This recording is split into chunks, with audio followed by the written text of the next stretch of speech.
Push-ups are one of the most fundamental bodyweight exercises and are very popular.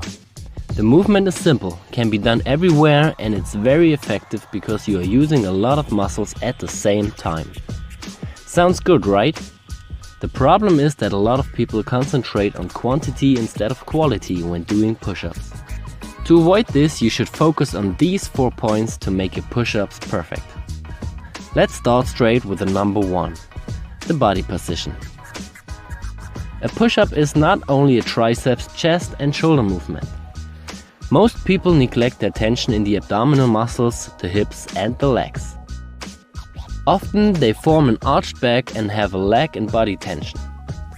To avoid this, tilt your pelvis backward and keep your butt squeezed tight.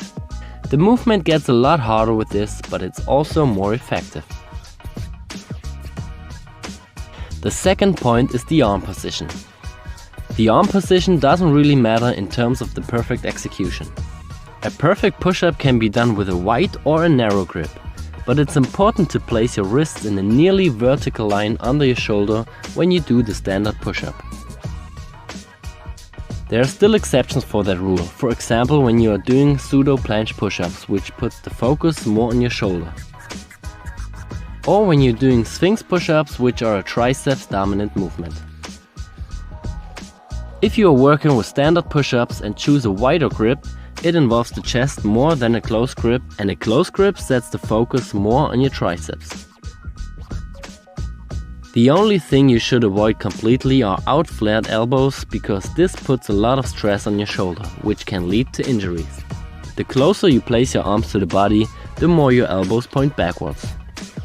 The wider you place your arms, the more your elbows going away from your body, but they still point more backwards than to the side. The third point is the range of motion. This is quite simple, just don't cheat. Go all the way up and all the way down and let your body straight. Don't decrease the range of motion by bringing your head forward or your hips down. The last point is the shoulder blade movement. This is a very neglected point. When you're going down, your shoulder blades come together, and when you're going up, they go apart. You should also focus on pushing them downward instead of upward.